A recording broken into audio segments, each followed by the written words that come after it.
So I'm just waiting for Brandy to come on. Hopefully my internet doesn't mess up. Oh, there she is.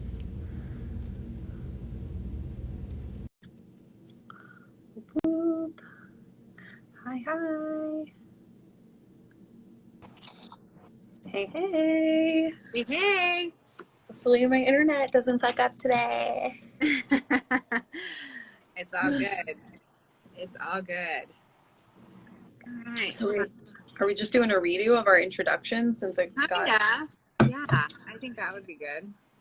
So if you're catching this for the first time, we hopped on live. Was it yesterday? Yes. Oh my gosh, I have no concept of time. It was like so long ago. We got cut off in the middle and then we restarted and then it wouldn't load or it was just a disaster. It was a mess. We'll just give a brief intro. Do you want to go ahead? Yeah, so this whole experiment came about with Brandy and I becoming friends from afar and voice noting each other every day, all day about our experiments, and just realizing how much this is needed in the human design community because there's so much information out there, right? But what about the integration? So we just figured we could start having these conversations on here and also bringing other people on to join us and just creating a really safe space to talk about our experiments and help each other integrate. So, some days we might read something from a book and kind of dissect it and talk about how it's shown up in our lives, or bring different people on here and talk about different topics, or just whatever's coming up in our experiments. So I guess I can talk about how I got into design and just a brief synopsis of that. I've been self-studying for about 3 years now. Started taking classes at the school within the last couple of months, and really just doing that to connect to people and make sure that the information that I'm giving to people is correct and is using source language, because as we all know, there's a lot of different teachings out there, and I really like the potency of the source language. And so I've really shifted my practice to be only using source language and really honoring that. But yeah, before I found source language, I'd like dabbled in all these other teachings of human design, and I had gotten, some results. I was kind of in the experiment, but I wasn't fully committed. And I would say last year is when I like fully committed and started going ham on living my experiment, and started seeing a lot more changes and shifts just from, learning from the source materials and through that lens. So, I first got introduced to human design, I think, on a podcast, like a lot of us probably. And just started, I was personal training at the time, and I was also doing kind of intuitive healing, Reiki, that kind of thing on the side. And I just started telling people about design because I was really excited about it, that generator jazz lit up energy. And I'm just like, while people are doing their reps, I'm like, let's look up your human design. And then people quickly just started being like, can we just like sit down and talk about this? You should do readings. So here I am now. And that was, I think it was about a year and a half ago that I started actually doing readings. So, but yeah, it's like, this is such an ever evolving type of knowledge because we're just learning as we go. And it's really, really helped to have somebody like Brandy to talk to about this on a regular basis, and just like, just share our insights. So we'd like to share that with all of you. Yeah, we're two MGs, and so we love to talk, and having having somebody else to like integrate that with was amazing. And it was funny because it was even an experiment to kind of connect with you. For me, it was like following my strategy and authority, because I was like craving somebody to connect with, to integrate, who was kind of, had the same mindset as I do about how to implement the mechanics, or the importance of them, maintain the integrity of them, not necessarily implement them. And I kept wanting to initiate somebody into that. And then all of a sudden it was just like, boom, here we go. We got two MGs who like to talk a lot. And so we were doing it on voice note anyway. And that's why we're on here. I see somebody asked a question. Yeah, it's a good question. Can you please explain the difference between source language and other languages used? I feel like we could both give our perspectives on that. So I don't want to really like name names of teachers out there because that's not in good taste, but there are different teachers that basically take the human design system and create their own system out of it, but they're still calling it human design. But they're actually changing the names of the gates, the channels, even the types at times. And that's, you know, that's all well and good if that's what resonates with you. But I was kind of playing with those systems the last couple years and just not getting like the potency that is the source language. So the source language would be, you know, if you have the definitive book of human design, what all of the gates are called, what all of the channels are called, the information that's about the types. You know, some people have different perspectives of the types and how they operate and that kind of thing. And so it's almost like I wanted the purity of the original information, and then I could decide how I want to explain that information through my lived experience, but still using the actual words from the original information, because those words were chosen for a reason and they have a potency and a frequency to them. Yeah, I'm right there with you with that as well. The It's not from a source. It's, we call it like source material because it's just the foundation of human design, the mechanics. And that's what happens a lot when people are interpreting and then creating their own thing from human design systems, is like you're right, the potency gets lost. That's why keynoting, there's frequency in words. And so if you fluff something up and make it, you know, change one of the names of the gates to something more positive, the negative connotations are there to bring awareness, and they give you this instant awareness, you know, like I always go to gate 28 because it's so, the name of it's so potent, the fear of death. Like, what, you know, like, oh, let's make it like, no, the fear of not fulfilling your purpose, which is what it is essentially. But you know, that instant, like, so when you have that feeling in you, and for me that's running through me consciously and unconsciously, so having that awareness instantly when that pops up, that that's not actual physical death, I think is very important. It's like, okay, you know, I can kind of move through that easier. I don't have anxiety. The frequency of the original material language is important. The mechanics are important. The names of the types are important. You know, our strategy and authority, those things are important. And so much of that gets diluted down. And it's not even like the people who do this have the intention of it. And everybody, you know, if you're following your strategy and authority, whatever, I think everybody should be. It's just remembering the integrity and the frequency, because that's what it is. If we're all in an experiment, then we might as well, you know, it's like if you were to try to experiment with different chemicals and like, I'm going to make water out of these things that are not hydrogen. You know, it's like, it's not going to make water. It'll make something else, and that's cool, but don't try to call it water. You know, it's like super simple, super basic. I have a little bit of a different path that I got started on human design. I was introduced to it about 2 years ago, and then I just kind of lightly dabbled in it. And then last year, I really got into my experiment with strategy and authority and understanding human design more. And I'm actually also in the school. And I chose that route for the language, for the knowledge and the understanding, because human design can be like a game of telephone. You know, if you're, you know, whoever's saying the original thing, and then you have it translated 100 different times, and it kind of gets diluted and lost. And so I wanted to get my information like straight from the caller, you know, instead of in several places down the line, so that I could have my own experiment and see what happens from that. Paused us. What? I said I think my phone paused us for a second, but I think we're back. We're good. We're good. Yeah, and I think, you know, I think this is a really interesting conversation because Brandy and I have had two different routes. Like I went ham into the pop human design stuff. I just don't know what else to call it, that it's like the popular human design stuff that's out there. Yeah. And really experienced what it was like to take that in and experiment with that information. And it just I don't know, it just didn't have that like the potency that the original source material had for me. So, and then Brandy's like a purist, like she's really only ever read the source material. So it's kind of like we both have experience.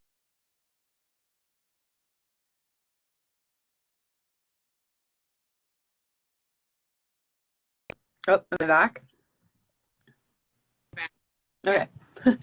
I'm reminded at first, like I felt really excited. I was responding to things, but it's almost like I needed to have that experience to just like taste it all, sample everything, and be like, I actually like this one over here, and this is where I'm gonna chill, and this is where I've really actually met people in the community. I kind of felt like a lone wolf before. I was just kind of like trying to get my community into human design, and now I'm actually meeting other people that are really in their experiment, and that's when you really start having fun with it, is when you're meeting other people that speak the same language as you.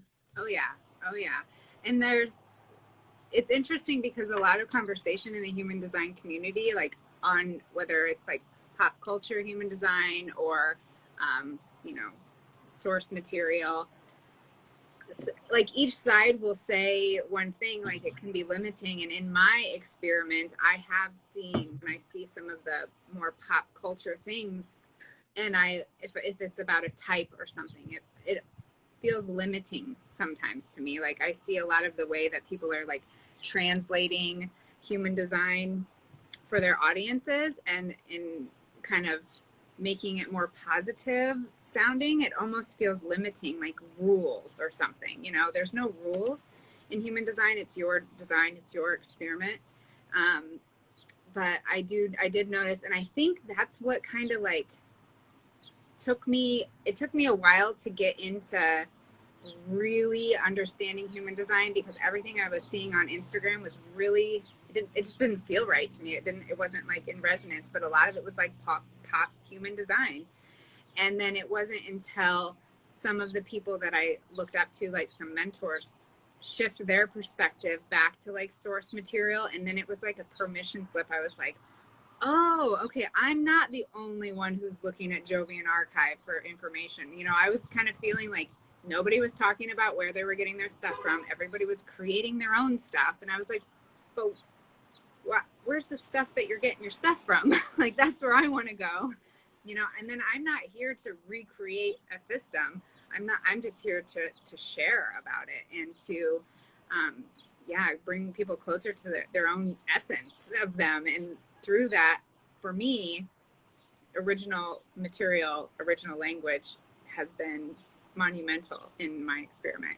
It's like, and I don't know, I see results, and I don't even know what that means, and I'm not here to like promise any results, but I see a shift in my life when I'm following strategy and authority, when I'm taking into play the mechanics of human design, and just honoring that system. And like I said, it's an experiment. So I experiment being a manifesting generator and mostly only responding to things and only informing if when it's correct. And I think there's something to be said about that. And even entering into conversations with people, having an awareness of their design and how, not to like initiate a manifester. And that's not a rule. I'm just experimenting with how those interactions go. And what I'm noticing is when I'm, utilizing the language of human design, those interactions are smoother. Things are more effortless. It's just, I don't have to push anything. Yes, we had a comment here. Pop human design is pop because it's free. We need more mutual aid and sharing material that's usually behind a paywall. Well, yeah, and I think that's kind of what we're trying to do here. I mean, I know that it can get expensive when you're studying design, but I do think, some things just do have to be, it has to cost money. So it's kind of like, the Definitive Book of Human Design is a wealth of information.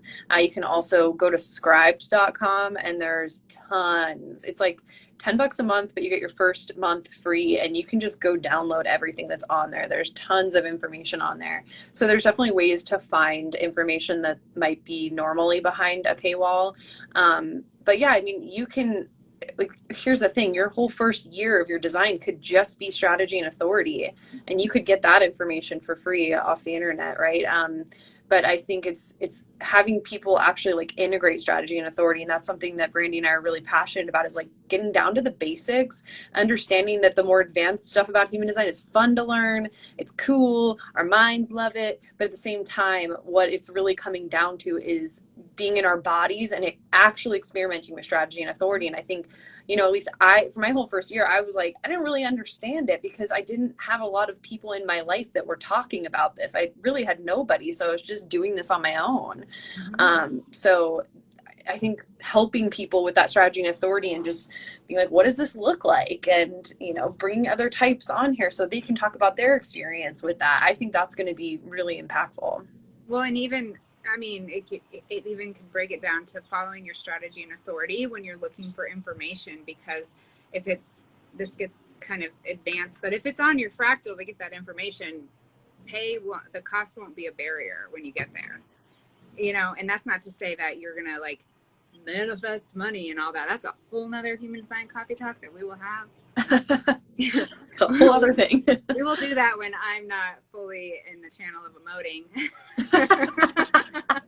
So we'd have two of us. Right. We don't need both of us in that channel of emoting. I got 39, but there's a lot of information on human design that's very accessible. Jovian does an endowment for projectors. It's 20% off all of their stuff. Like she mentioned, Scribe. There's lots of stuff on YouTube from Jovian. There's so much information out there, and not everybody has to like plow into all the information. So that's why we want to do this human design coffee talk too, is because if you want a little taste test of some of the other stuff, like someday we'll pull out some books and just start reading from them and talk about it, integrate it, maybe pull somebody on live with us if they want to talk about it too. But not everybody is going to be a human design analyst, you know, but I feel that everybody should know their own unique strategy and authority and know how to integrate that, and having conversations around what that looks like for all the types and all the authorities. Yeah, and it's going to be even different, you know, it's like we're all going to have our different experience with that. You know, each emotional authority has their own like flavor of handling their emotional authority. Each sacral authority feels their sacral a little differently. And so this is where we can really get into the nuance of the basics. Even with the basics, there's so much nuance. Yes. And like, you can't really get that from just like a quick clip on Instagram, a quick like blurb on a page, you know. There's lots of people who are like, somebody in the comments mentioned that there is lots of pop human design is pop because it's free. And that's correct, but they're also selling something, you know, like that information is free, but is it correct for you to consume? And that's why knowing your strategy and authority is important overall. Like before you like are consuming or taking in any external anything, understanding your own inner compass. So like then you can personally decide if that type of human design is for you, or if that information is correct for you, if that information is correct for you. Because we could talk all day and go back and forth with all the different readers, and they could try to justify whatever they're doing, and we can justify what we're doing. But at the end of the day, everybody following their strategy and authority will get led to exactly what they need. Yeah, and I don't think either of us is here to say anybody's wrong at all. It's just, these are my experiences with this. And, you know, I'll be honest, when I first started doing readings, like the first teacher that I learned from, she really only taught us like the positive spin on all of the gates. And it was like actually through a very narrow lens. The gates have a lot of depth to them. And she encouraged us to go out and like do readings and charge for them right away. And I did that because I was like, okay, I guess, you know, I want to be worthy, right? It's like I have an open ego. At the same time, I'm like learning about manifestation and reprogramming my subconscious. And so I'm like, I'm worthy of all of this, whatever. And it's almost like the readings that I used to give were just not actually potent. And when they wouldn't resonate with people, I'd be like, what's going on here? Like, this is what, like, she's an expert in this, and this is what she taught me. And I'm not saying that she's, not an expert, that's her prerogative, but it just wasn't hitting with my clients like it does now. Like now, my readings are completely different, and it actually feels like it comes from a place of synthesis of lived experience and of actually understanding it. And I'm feeling that connection with people. I'm feeling like they feel seen. Hey Brayton, gang. Yes, I totally feel that when I looked at my chart and like keynoted my own chart, and then I looked at like some more positive connotations of the things. And if I would have looked at that, I feel like I would have overlooked a big part of my chart. If it would have just told me all the great things about my chart, I would probably be running around the world like a manifester. Because I have ego centered a heart. I have the 2145, and I was like operating like that for a long time. And that positive spin on the channel and the gate like tells me that that is correct, that is a good thing, or and it's like it's a good part of me, but it isn't the part of me that gets to make decisions. And having a positive spin on everything, you don't have an awareness of the detriment of a channel or a gate. Oh, detriments are, there you go. Yeah, you don't have an awareness of the detriment. And if you don't have an awareness of that, then you're just like, What?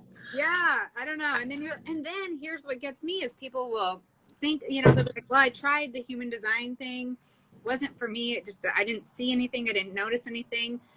And I have yet to meet somebody personally, I should say, because I'm sure they exist, that was following their strategy and authority according to form mechanics and didn't have some sort of shift in their life to their better, an exalted shift.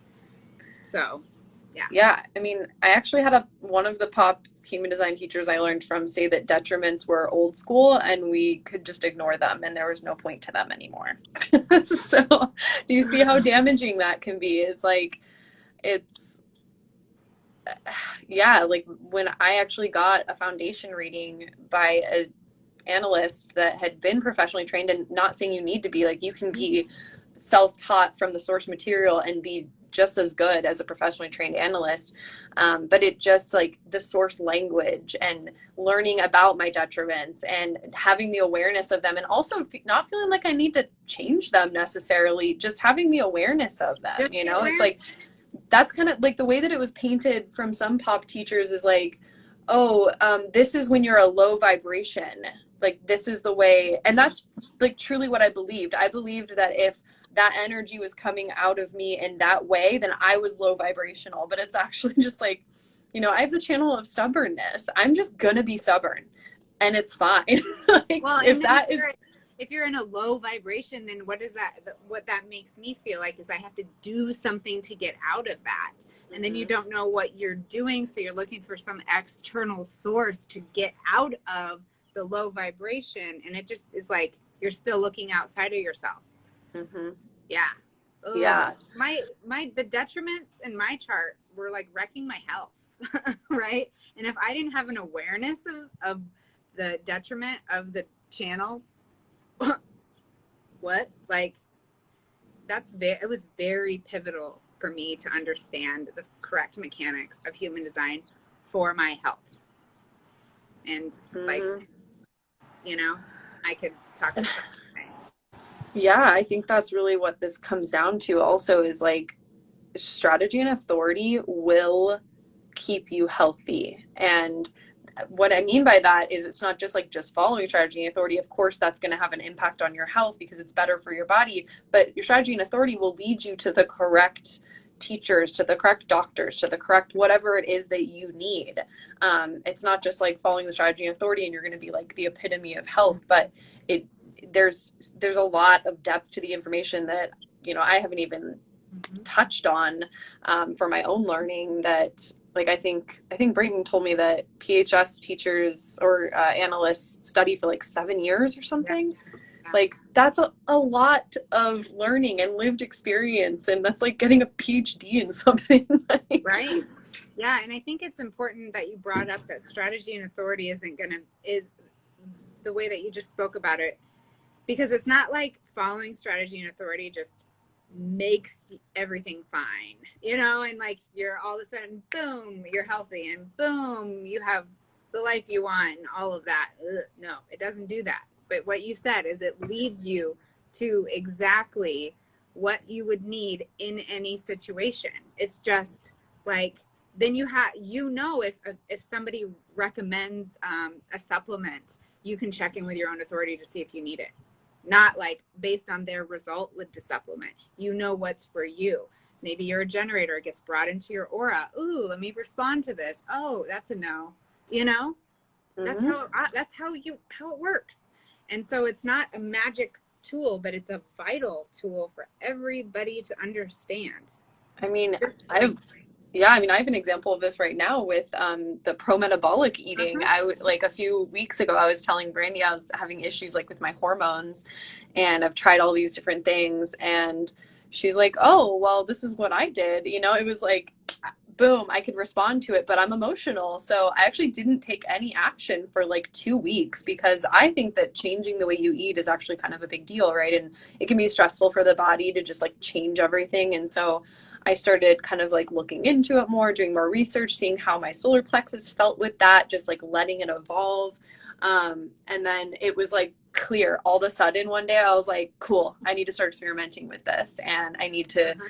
go out and like buy some things, and slowly start implementing this and seeing what happens. And my strategy and authority led me completely to it. Whereas before I was trying to do this protocol and it just wasn't working for my body, but I was like, oh, all of these other people do it and have great results. So I'm just going to keep doing it, even though my body was telling me, like, stop it.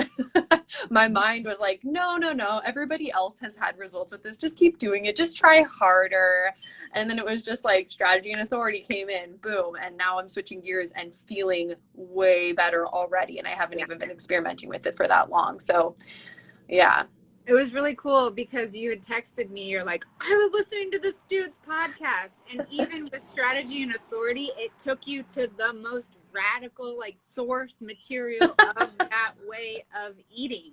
It was like, boom, information. And that's in your design too, to like understand that process. And I'm just Mm-hmm. like, wow, not only did it like you get your aura brought in some major confirmation from some major things for you to respond to, but it took you directly to like where you could truly respond from, not a diluted version of something. So Yeah. you had like and as an MG, you need the information to make a correct decision. So you had some super potent information given to you on that podcast, and then responding to that was like, yep. Yeah, and it's like I can just feel my sacral like buzzing while I'm listening to this podcast. And I'm like, if I would have let my mind make that decision for me, I'd be like still doing what I was doing before and still suffering, right? Because everything that I was told in this podcast and even from Brandy was like the opposite of what I had been doing and the opposite of what I had mentally tried to get myself to do. Yeah. So it's really interesting. I'd like to touch on the flip side of this too, is what I've noticed is when I'm in following my strategy and authority in my experiment, I also honor and respect other people's processes more, you know?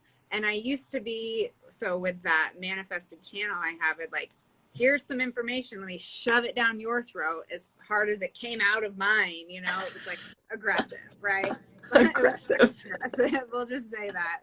Calling myself out. And so for me, it's been pivotal to have an awareness of other people's decision making strategies, so that when I am recommending something, it's not like, no, you need to try this because it's going to change your life. Instead, be like, hey, here's this information, and then just do what you will with it. Go feel it out, Yeah. Unless I know I'm talking to a sacral, and then they're like, let me feel it out, and I'm like, mm-mm. Yeah, respect the rules of engagement. That's exactly it. And I always wanted to do that before, right? I always had an awareness that I need to do that. And I thought I needed to work on like being graceful and my mom always told me it's not what you say, it's how you say it, Brandy, ever since I was a little kid. And so I would be like, well, how do I say it differently? And how do I do this? And like the language of human design and following my strategy and authority has given me that. I didn't have to do any work to figure out how to make it come out more gracefully. It just does now. Yeah. Yeah. It's like, well, you just have an understanding of other people's energy and how it operates now, it's like with projector, like I've a few projectors in my life and I love them dearly, and now I know like I can't put pressure on them.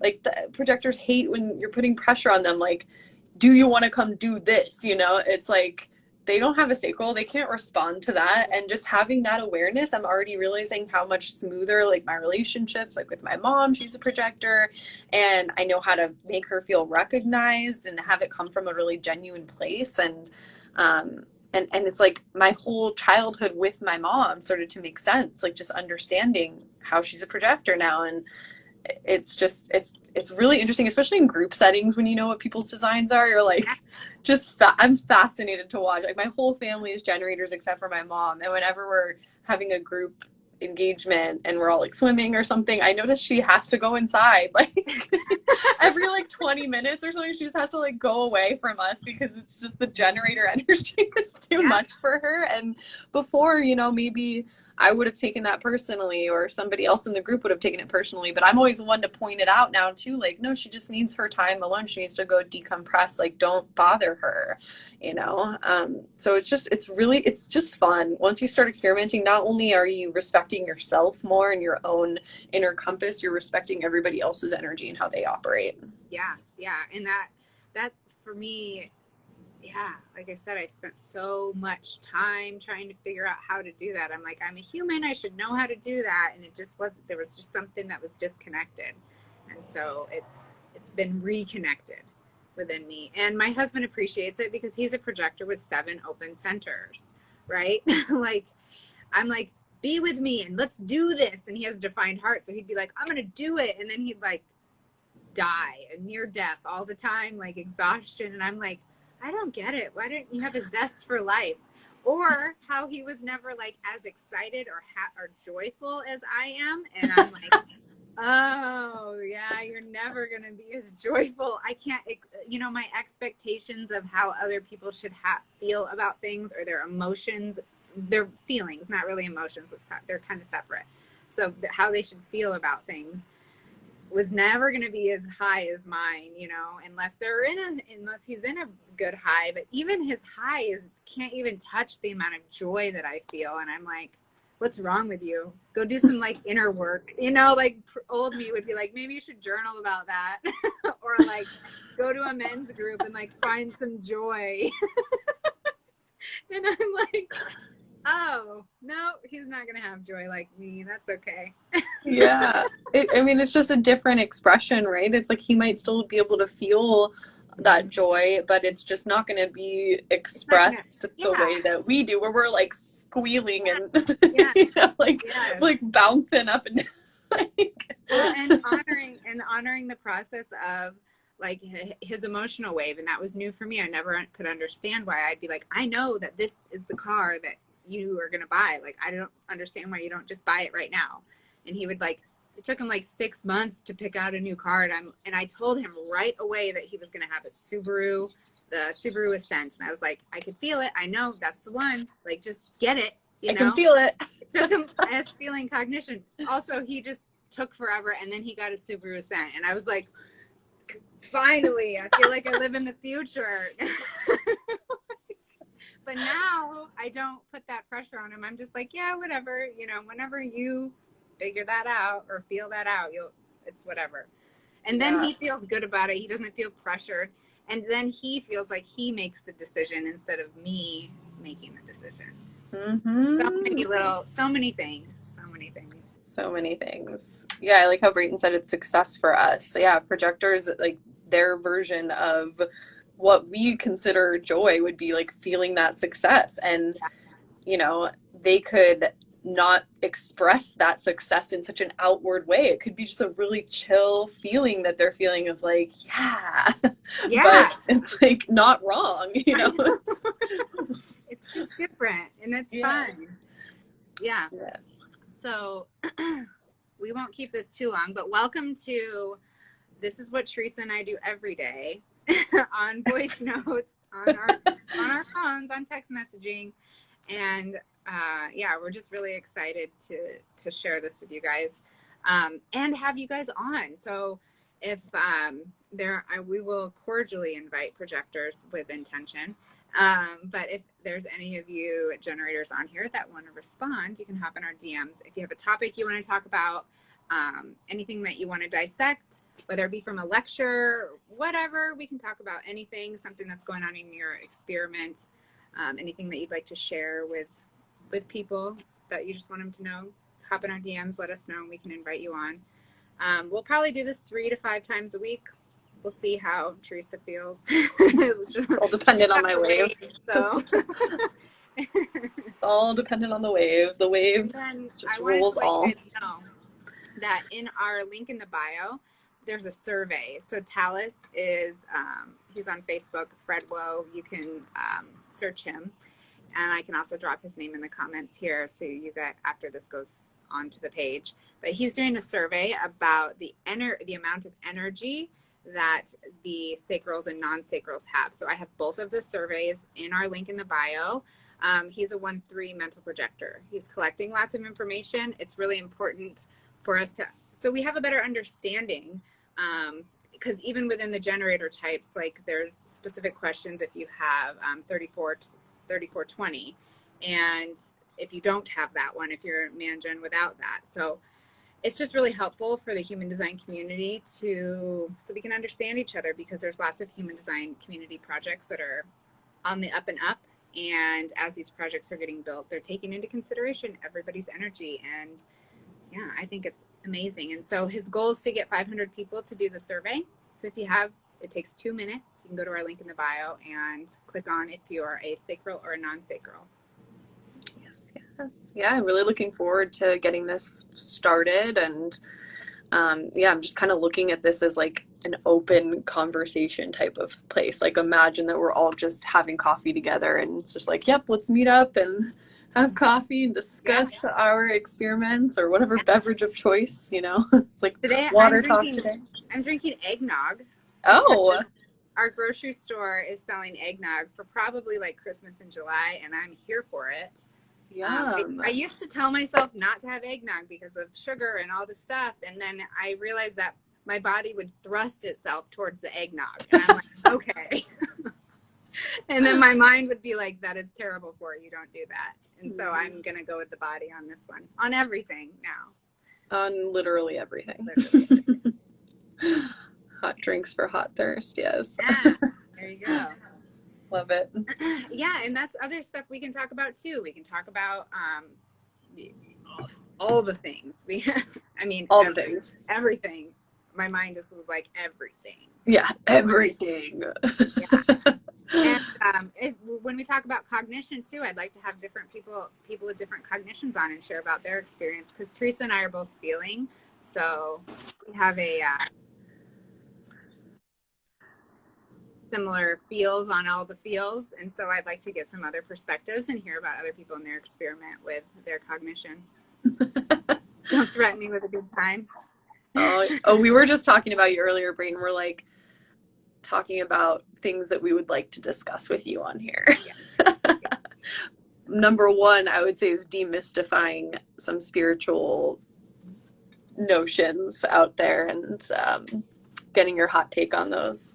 Yeah, demystifying. And yeah, the more and more I get into my studies, the more and more I understand all of these things in my life that I didn't have an understanding for, that I was looking for, seeking or meaning and all of that.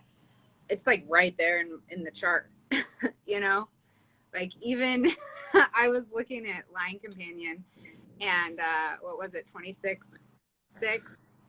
Yeah. And then it said something about when you like partner up with a 44/6, you like get together and be like, we should do something. And then Teresa has that. She has 44/6 and I have 26/6. And I'm like, we did that. That's this Line Companion book is describing how we connected. Like, that's fucking weird and That was amazing. bizarre. Like, we don't have to be like, it was, brought us together. We don't know what brought us together. No, I know exactly what brought us together. 2644 brought us together. Electromagnetics, baby. Yes. And so The exact phrase was like, I don't even remember. Like, I'm just over here doing something, and you're over here doing something. Let's do something together. let's do something together. Yeah. And it's in Line Companion, and it says that exact sentence. And I was like, no way. No way. So of course I had to show my husband right away because I was all in excitement. Because when Teresa and I first connected, it felt like we like plugged into each other, and I was like, what? And we literally did. And now we're doing something, and we're doing it. Yeah. And mystic demystify. Oh, the duality of that. I'm into it. Yeah. Yeah. Yeah. Such duality. It's all duality. All of it. And there's some things we will never really understand, but I like to conceptualize everything and just be like, wow. Yeah. What does that mean? What is this? So just fun conversations. Sorry, a kid just fell off his bike in my road. I was just making sure he was okay. Yeah, I don't conceptualize anything. I try, but I don't. You can't. You don't have to. My open head says we should do that. We should try to conceptualize. And I'm like, I don't know. I can try all day. Don't tell people I'm a mystic. Awesome. Skeletons in your closet. Okay, so we are going to be hopping on tomorrow morning. If there's anything specific you guys want to talk about, like I said, or if there's anybody who wants to join us tomorrow morning, hop in our DMs or comment on this below once it's live on the feed. If you do it right now, the comments disappear, or a priest. The comments will disappear, but if you do it once it's been posted, we can come back to it and see. Because, yeah, we're here for it, whatever. We're open, just a big old coffee. What is it? Coffee talk? Coffee talk. Coffee talk. I feel like we need to make a reel with that audio. Yes, coffee talk.